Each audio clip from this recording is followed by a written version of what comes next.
إن الحمد لله نحمده ونستعينه ونستغفره ونؤمن به ونتوكل عليه ونعوذ بالله من شرور أنفسنا ومن سيئات أعمالنا من يهده الله فلا مضل له ومن يضلل فلا هادي له وأشهد أن لا إله إلا الله وحده لا شريك له وأشهد أن محمدًا عبده ورسوله يا أيها الذين آمنوا اتقوا الله حق تقاته ولا تموتن إلا وأنتم مسلمون يا أيها الناس اتقوا ربكم الذي خلقكم من نفس واحدة وخلق منها زوجها وبث منهما رجالا كثيرا ونساء واتقوا الله الذي تساءلون به والأرحام إن الله كان عليكم رقيبا يا أيها الذين آمنوا اتقوا الله وقولوا قولا سديدا يصلح لكم أعمالكم ويغفر لكم ذنوبكم ومن يطع الله ورسوله فقد فاز فوزا عظيما أما بعد فإن خير الحديث كتاب الله وخير الهدي هدي محمد صلى الله عليه وآله وسلم وشر الأمور محدثاتها وكل محدثة بدعة وكل بدعة ضلالة وكل ضلالة في النار. أعوذ بالله السميع العليم من الشيطان الرجيم من همزه ونفخه ونفثه. بسم الله الرحمن الرحيم. قاف والقرآن المجيد بل عجبوا أن جاءهم منذر منهم فقال الكافرون هذا شيء عجيب أإذا متنا وكنا ترابا ذلك رجع بعيد قد علمنا ما تنقص الأرض منهم وعندنا كتاب حفيظ بل كذبوا بالحق لما جاءهم فهم في أمر مريج أفلم ينظروا إلى السماء فوقهم كيف بنيناها وزيناها وما لها من فروج والأرض مددناها وألقينا فيها رواسي وأنبتنا فيها من كل زوج بهيج تبصرة وذكرى لكل عبد منيب. وقال تعالى يا أيها الذين آمنوا إن تتقوا الله يجعل لكم فرقانا ويكفر عنكم سيئاتكم ويغفر لكم واللہ ذو الفضل العظیم. حمد و ثنا، عظمت و کبریائی، بڑائی و بزرگی اللہ رب العالمین کو سزاوار ہے، جو کائنات کا پالن ہار ہے اور جس کے حکم و مشیت سے دنیا کا سارا نظام جاری و ساری ہے. بے شمار صلاۃ و سلام نازل ہوں تمام انبیاء کرام، بالخصوص نبی آخر الزمان جناب محمد الرسول اللہ صلی اللہ علیہ وآلہ وسلم پر کہ اللہ تبارک و تعالی نے آپ کی ذات عالی صفات پر رسالت کے سلسلے کو ختم فرمایا.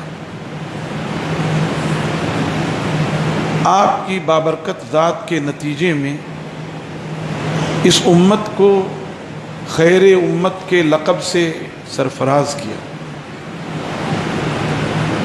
آپ کی لائی ہوئی تعلیمات کو قیامت تک کے لیے واجب العمل قرار دیا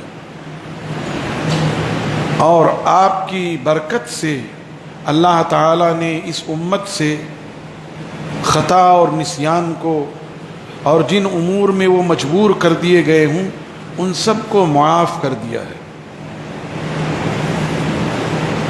جب رسول اللہ صلی اللہ علیہ وآلہ وسلم کے توسط سے اور آپ کی ذات کے برکت کے نتیجے میں اور آپ کی ذات کے اشرف اور اکرم ہونے کے نتیجے میں اللہ تعالیٰ نے امت کو یہ سرخروئی، یہ بلندی، یہ انعام عطا کیا ہے، تو امت کی بھی ذمہ داری بنتی ہے کہ رسول اللہ صلی اللہ علیہ وسلم کی لائی ہوئی تعلیمات کو، آپ پر اتاری ہوئی کتاب قرآن مجید کو، آپ کی زبان مبارک کے ارشادات احادیث نبویہ کو اپنی زندگی میں نافذ کرے،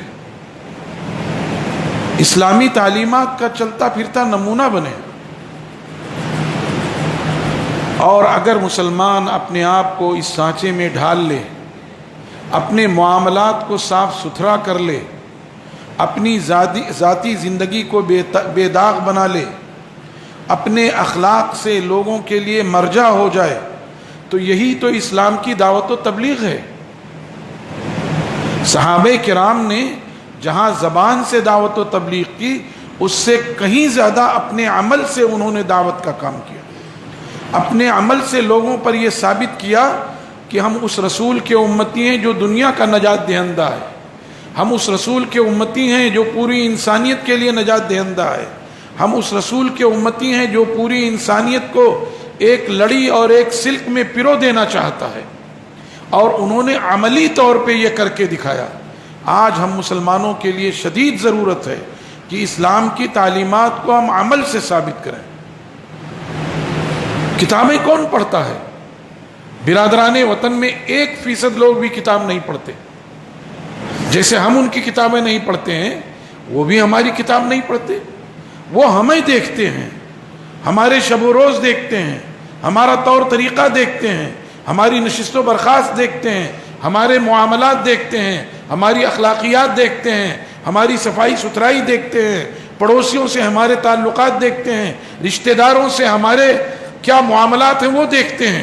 اور جب یہ دیکھتے ہیں کہ یہ شخص تو انتہائی گھٹیا انداز کا ہے اپنے پڑوسیوں کے حق میں، اپنے رشتہ داروں کے حق میں، اپنے معاملات میں، اپنی صفائی ستھرائی میں، تو پھر وہ ہمارے تعلق سے ایک غلط نظریہ قائم کر لیتے ہیں۔ پھر ہم ان کو کتنی ہی دعوت و تبلیغ کریں، کتنی ہی کتابیں پلٹ کے دکھائیں، کتنے ہی حوالے دیں، وہ سب ایک طرف رکھ دیتے ہیں۔ یہ کہتے ہیں صاحب یہ وہ اسلام ہے جو محمد لائے تھے صلی اللہ علیہ وسلم، اور آپ ہمارے سامنے جو اسلام پیش کر رہے ہیں، ان دونوں میں بڑی دوری ہے، بینہما بون بعید۔ اور اس طرح سے ہم اسلام کے دانستہ کہہ لیجئے، اللہ معاف کرے، یا نادانستہ کہہ لیجئے، اسلام کی نشر و اشاعت میں روڑا اور رکاوٹ ہے۔ اسلام کی نشر و اشاعت میں، اسلام کے پھیلاؤ میں ہم روڑا اور رکاوٹ ہیں، اس لیے کہ ہم نے دین کا تعارف اور اسلام کا تعارف اپنے عمل سے غلط دیا ہے، جبکہ اللہ تبارک و تعالی نے اس دین کو ہمارے لیے کتنا آسان بنا دیا۔ ہندوؤں کے ہاں ایک شخص جو دھرم میں چلا گیا، سادھو ہو گیا، دنیاوی زندگی سے اس کا کوئی تعلق نہیں ہے، اگر وہ دنیاوی زندگی سے تعلق رکھتا ہے تو وہ ادھرم ہے، وہ ناستک ہے، چاہے وہ کسی بڑے سے بڑے مٹھ کا ذمہ دار ہی کیوں نہ ہو، لیکن وہ ناستک ہے۔ کسی بڑے سے بڑے مٹھ کا، کسی بڑی سی بڑی مندر کا، وہ چاہے نگران اعلیٰ ہی کیوں نہ ہو جائے، وہ اپنے دھرم کی نگاہ میں ناستک ہے، ناستک ہے، ناستک ہے۔ لیکن اسلام کی خوبی یہ ہے کہ اسلام نے مکمل شریعت پر عمل کریے اور دنیا کو آپ کے لیے محروم نہیں کیا ہے۔ اسلام نے تو یہ چاہا ہے کہ آپ اعلیٰ سے اعلیٰ درجے میں اللہ کی عبادت کیجئے اور اعلیٰ سے اعلیٰ درجے میں دنیا کی اچھی چیزیں استعمال کیجئے۔ اسلام نے تو مسلمانوں کو دنیا کی ماڈرن قوم بنایا ہے۔ یا بنی آدم کلوا من طیبات ما رزقناکم یا ایھا الذین آمنوا کلوا من طیبات ما رزقناکم واشکروا للہ ان کنتم ایاہ تعبدون۔ کھانے پینے کی چیزیں، پہننے کی چیزیں، طیبات کا لفظ استعمال کیا ہے، لباس کے لیے طیبات کا لفظ۔ یا بنی آدم انا انزلنا الیکم لباسا یواری سوآتکم وریشا، اے بنی آدم ہم نے تمہارے لیے وہ لباس اتارا ہے جو تمہارے لیے زینت کا بھی باعث ہے اور تمہاری ستر پوشی کا کام بھی کرتا ہے، وہ لباس التقوی خیر۔ تو اسلام نے تو مسلمانوں کو دنیا کی ماڈرن امت بنایا ہے۔ کیا کہا؟ ایک حصہ کھاؤ اور ایک حصہ پیو، ایک حصہ سانس کے لیے رکھو۔ اس کا مطلب یہ ہے کہ اگر جس کے کہہ لیجیے خلیات میں موٹاپا ہو وہ بات الگ ہے، ورنہ ایسا آدمی ہمیشہ سلم ہی رہے گا جو ایک حصہ کھائے، ایک حصہ پیے، ایک حصہ سانس کے لیے رکھے. وہ پیٹ کی بیماری میں مبتلا نہیں رہے گا، وہ چاق چوبند رہے گا، اسے سستی اور کاہلی نہیں آ سکتی ہے، ہمیشہ ایکٹیو رہے گا وہ. تو اسلام نے تو مسلمانوں کو ماڈرن قوم بنایا ہے، عبادات میں، معاملات میں، رہن سہن میں، میل جول میں، کھانے پینے میں، پہننے اوڑھنے میں، ساری چیزوں میں. اب یہ ہماری اپنی کوتاہی ہے کہ ہم نے رسول اللہ صلی اللہ علیہ وسلم کی تعلیمات کو فراموش کر دیا. اللہ تبارک و تعالی نے مسلمانوں کو اپنے سے قریب کرنے کے لیے، دنیا میں ایک معزز قوم بننے کے لیے، دنیا میں داعی قوم بننے کے لیے جو صفات مطلوب ہوتی ہیں وہ ساری صفات مسلمانوں کو دی ہیں. اللہ تعالیٰ نے فرمایا یا ایھا الذین آمنوا ان تتقوا اللہ یجعل لکم فرقانا، اے لوگو جو ایمان لائے ہو، اگر اللہ کا تقوی اختیار کرو، اس کی خشیت، اس کی طرف رجوع، اس کی طرف انابت، اس کے حکموں پر عمل، اس کے منہیات سے پرہیز، اور جس انداز میں اللہ تبارک و تعالیٰ نے تمہیں زندگی گزارنے کا طور طریقہ دیا ہے اس طرح اگر تم نے عمل کیا، یہی تقوی ہے. ان تتقوا اللہ، اگر تم نے تقوی اختیار کیا، اور اسی تقوی کے اختیار کرنے کے لیے اللہ نے کتنی چیزیں معاون بنا دی آپ کے لیے. کیا کہا؟ دع ما یریبک الی ما لا یریبک، ان چیزوں کو چھوڑ دو جو تمہیں کھٹکتی ہیں ان چیزوں کے مقابلے میں جو کھٹکتی نہیں ہیں، جن پر تمہیں شرح صدر ہے، کھلے دل سے اطمینان ہے، ان پہ عمل کرو، اور جن چیزوں سے تمہیں ذرہ برابر بھی کھٹک ہو چھوڑ دے. تقوی کے لیے معاون اللہ کے رسول صلی اللہ علیہ وسلم نے کیا فرمایا کہ نیکی وہ ہے جس سے تمہارا دل مطمئن ہو، اور بدی وہ ہے جو تمہارے دل کو کھٹکے اور تم یہ ناپسند کرو کہ لوگ اس پر مطلع ہو جائیں. اللہ کے رسول صلی اللہ علیہ وسلم نے فرمایا کہ نیکی یہ ہے کہ آدمی کو شرح صدر ہو اور لوگوں کو چاہتا ہو کہ اس پر دعوت دے. عبادات ساری کی ساری آپ دیکھیے، صلاۃ یہ آدمی کو متقی بنانے کے لیے، ان الصلاۃ تنہی عن الفحشاء والمنکر. زکوٰۃ اس لیے ہے کہ آپ کے مال کو پاک کر دے، اور صرف مال ہی کو پاک نہیں کرتا، اس انسان کو بھی پاک کر دیتا ہے جو اپنے مال کی زکوٰۃ دیتا ہے. عبداللہ ابن ابو اوفا رضی اللہ تعالیٰ عنہ کہتے ہیں کہ رسول اکرم صلی اللہ علیہ وسلم کی شان یہ تھی کہ جب کوئی اپنے مال کی زکوٰۃ دے کر جاتا تھا تو آپ اس کے حق میں دعائے خیر فرماتے تھے. چنانچہ میرے والد ابو اوفا جب اپنی زکوٰۃ لے کر گئے تو اللہ کے رسول صلی اللہ علیہ وسلم نے دعا فرمائی، اللہم صلی علی آل ابی اوفا، اے اللہ تو آل ابو اوفا پر رحم فرما. تو گویا جس نے اپنے مال کی زکوٰۃ دی خود بخود وہ پاک ہو گیا، اس کا دل پاک ہو گیا، اس کا ذہن و دماغ پاک ہو گیا، اس کے اعضاء اور جوارح پاک ہو گئے، اور یہی پاک ہونا ہی تقویٰ ہے. صوم کے تعلق سے آپ کثرت سے پورا سنتے چلے آئے، لعلکم تتقون، یبین اللہ آیاتہ للناس لعلہم یتقون. تقویٰ اس لیے. حج کے تعلق سے اللہ کے رسول صلی اللہ علیہ وسلم فرماتے ہیں الحج المبرور لیس له الجزاء الا الجنہ. حج مقبول، حج مبرور وہ ہے جس میں آدمی جس حج میں آدمی اللہ کے احکام کی اور اللہ کے رسول صلی اللہ علیہ وسلم کے سنتوں کی پوری فرما برداری کرے، اور اس حج میں اس نے کسی سے لڑائی جھگڑا نہ کیا ہو، گالی گلوچ نہ کی ہو، اور اسی طرح سے جو ہے کوئی بیہودہ بات نہ کی ہو، کوئی لغو کام نہ کیا ہو، وہ حج مبرور ہے. وہ اس لیے کہ حج وغیرہ میں عام طور پہ بھیڑ ہوتی ہے، بڑی جلدی لوگوں کو غصہ آ جاتا ہے، جذبات میں آ جاتے ہیں، ایسے جذبات میں آ جاتے ہیں کہ جب کنکری مارتے ہیں تو حکم ہے چھوٹی کنکری مارو، بڑے بڑے پتھر اٹھا لیے، اور وہ گالی دے دے کے، ماں بہن کی گالی دے دے کے شیطان کو مارتے ہیں. شیطان ایسا بھی بہکاتا ہے، ٹرکوں کے حساب سے جوتے چپل پھینکے جاتے ہیں. یعنی وہ یہ سمجھتے ہیں کہ میں نے جتنا زیادہ اس کو ذلیل کر لیا اتنے ہی بڑے مسلمان ہو گئے، جبکہ حکم کیا ہے؟ وہ چھوٹی چھوٹی کنکریاں چنے سے تھوڑی بڑی ہوں، وہ کنکری آپ پھینکیے اس حساب سے پھینکیے کہ اس کھمبے پر لگ جائے، اور نہیں تو پیالہ نما بنا ہے اس میں گر گیا تو کنکری پہ پہنچ گیا، وہ وہاں تک اس کی جڑ پہ پہنچ گیا. اور اللہ اکبر کہہ کر بس، کچھ نہیں. تو حج مبرور کی شرط اسی لیے لگائی گئی. ایسے ہی زبان کو جو ذکر سے آدمی تر رکھے، اللہ کی تحمید، تقدیس، تسبیح، تحلیل سے، ایسے ہی آدمی بھلائیوں کا حکم دیتا رہے، برائیوں سے روکتا رہے. یہ ساری چیزیں وہ ہیں جو آدمی کو متقی بنا دیتی ہیں، پرہیزگار بنا دیتی ہیں. یعنی صرف اللہ نے لوگوں سے تقوی کا مطالبہ نہیں کیا، وہ اتنا کریم ہے کہ اس نے اس کے لیے ماحول بھی سازگار کر دیا، ماحول بھی بنا دیا.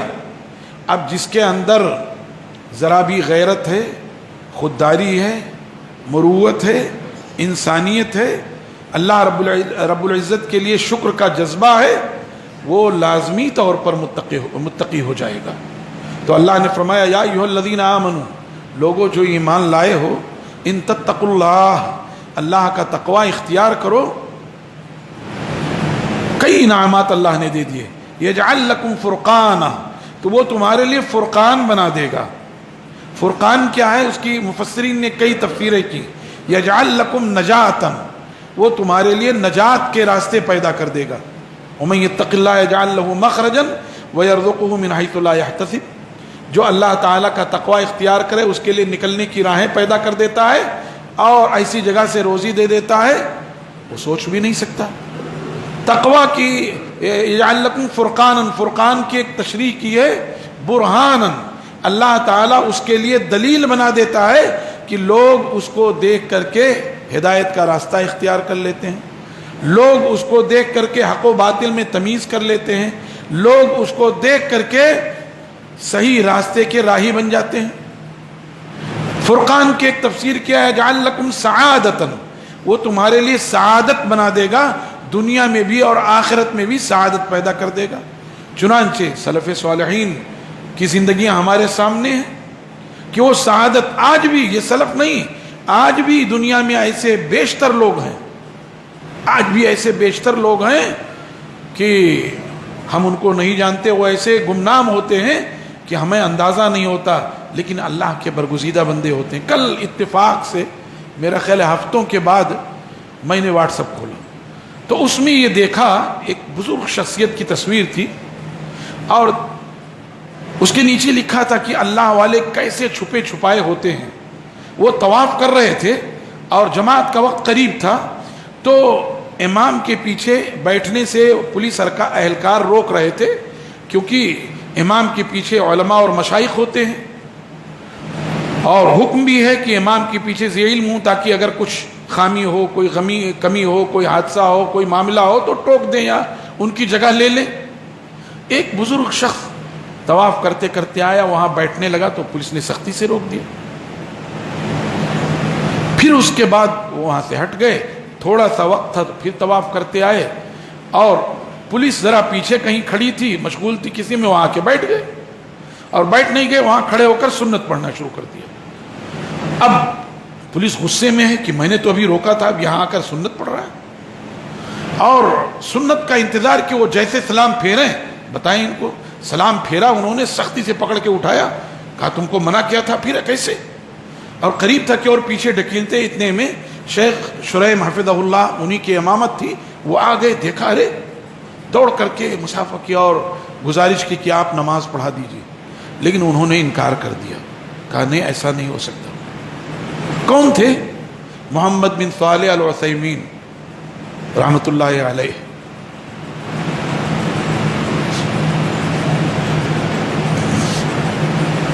ایسے نیک لوگ دنیا میں موجود ہیں، ان کی سیرت پڑھتے ہیں تو افسوس ہوتا ہے کہ ہم لوگ ویسے نہیں ہو پا رہے ہیں. دنیا کے جھمیلوں میں، اپنی کم ہمتی میں، اپنی بے دینی میں، اپنی کوتاہی اور سیاہ کاری میں ہم ان تک نہیں پہنچ رہے. ایسے بھی لوگ ہیں. میں یہ کہہ رہا تھا کہ اللہ نے سعادت صرف سلف صالحین نہیں، آج بھی ان تنصروا اللہ ینصرکم ویثبت اقدامکم، تم اللہ کے دین کی مدد کرو گے، اللہ تمہاری مدد کرے گا اور تمہارے قدموں کو جما دے گا، تمہارے دشمنوں پر تمہارا رعب ڈال دے گا. تم تعداد میں کم رہو گے لیکن تمہارا دشمن ایسے خوف کھائے گا جیسے ہوا سے پتے لرزتے ہیں، ایسے لرزتا رہے گا اور تاریخ میں بے شمار مثالیں موجود ہیں.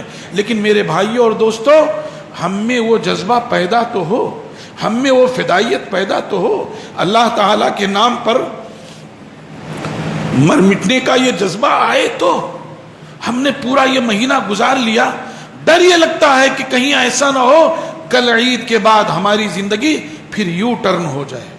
اور میں بار بار یہ بات کہہ چکا ہوں اکثر خطبوں میں کہ اگر ہماری زندگی، ہمارے جو بھائی بھی اگر ان کی ان زندگیوں میں یو ٹرن آیا تو یہ بات ابھی سے نوٹ کر لیں کہ ان کا روزہ مقبول نہیں ہوا ہے.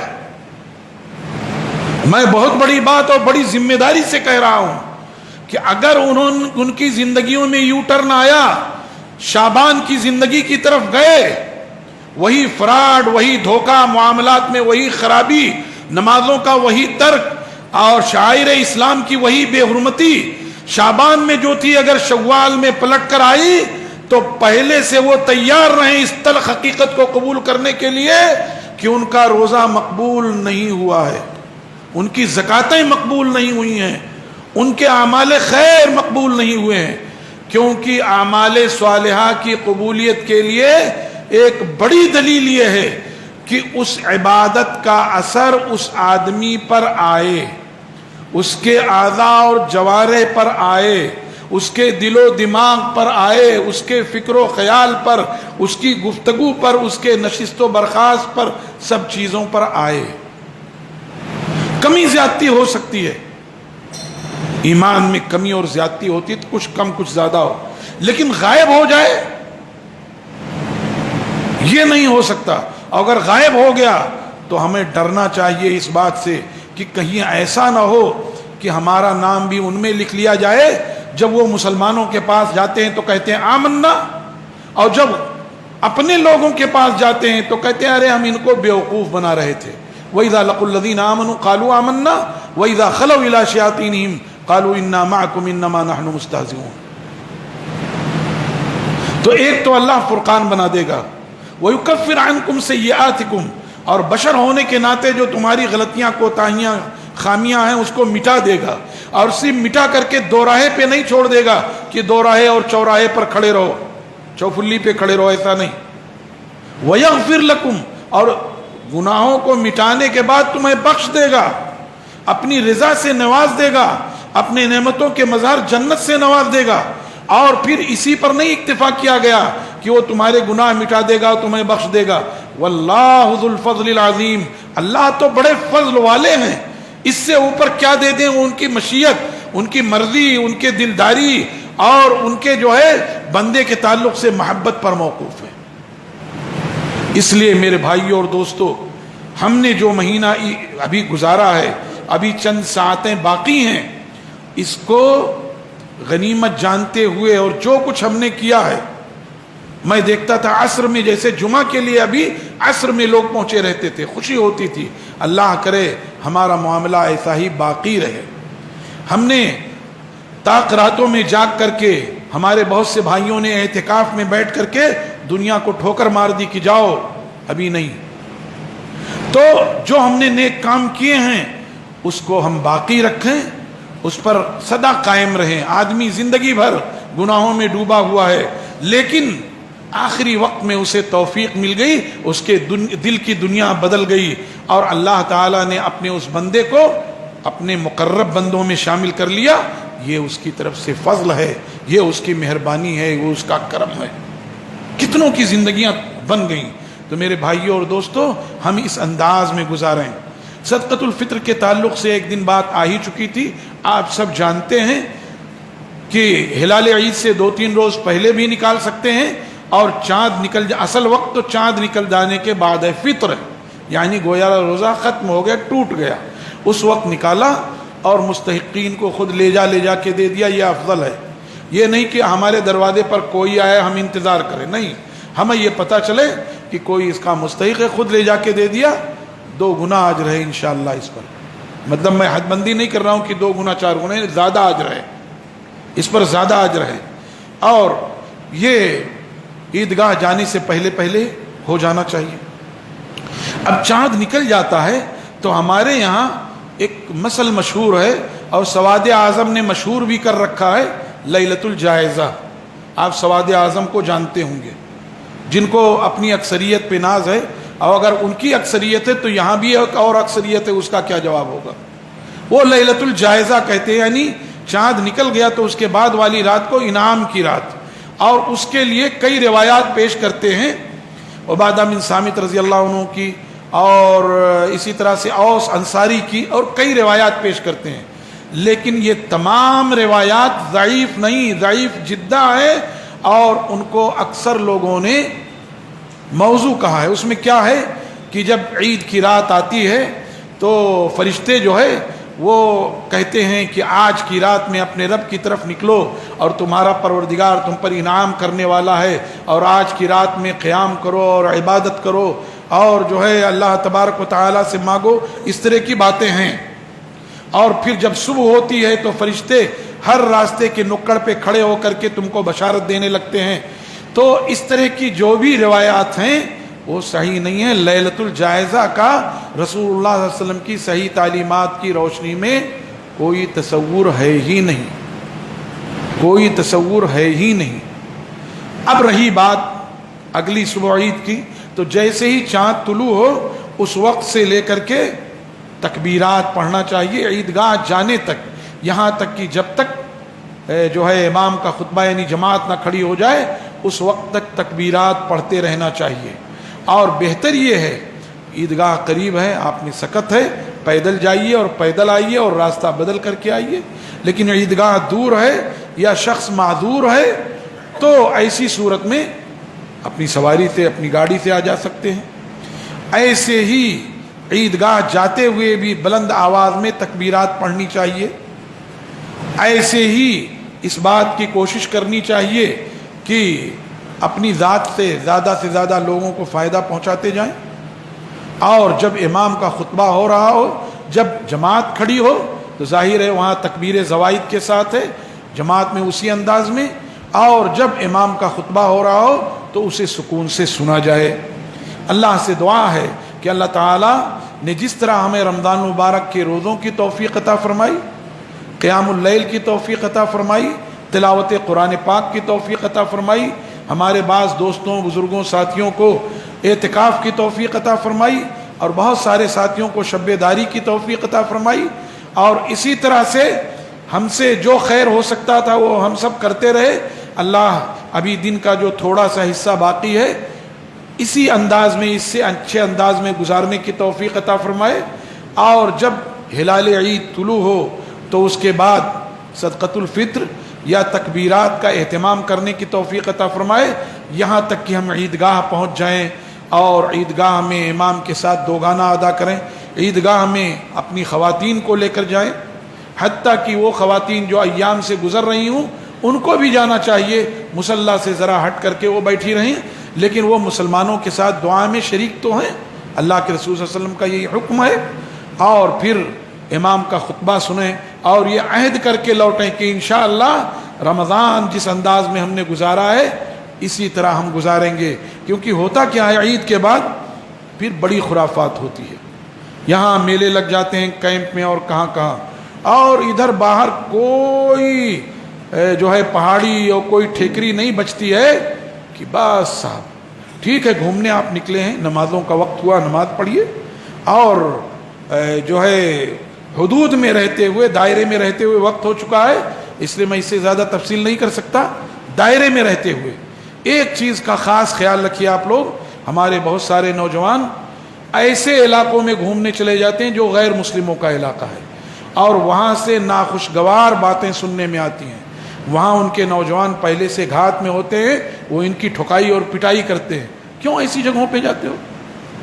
ہر سال دو چار ایسے واقعات سننے کو ملتے ہیں، یہ ہماری غیرت کے خلاف ہے، ایسا نہیں ہونا چاہیے۔ خوشی ہے دائرے میں رہتے ہوئے اپنے علاقے میں اپنی پہنچ میں اپنے ایریے میں آپ خوشی منا لیجئے، وہ بھی شریعت سے بالا تر اور پرے ہو کر نہیں۔ اللہ سے دعا ہے کہ اللہ تعالی ہم سب کو حسن عمل اور حسن خاتمہ کی توفیق عطا فرمائے۔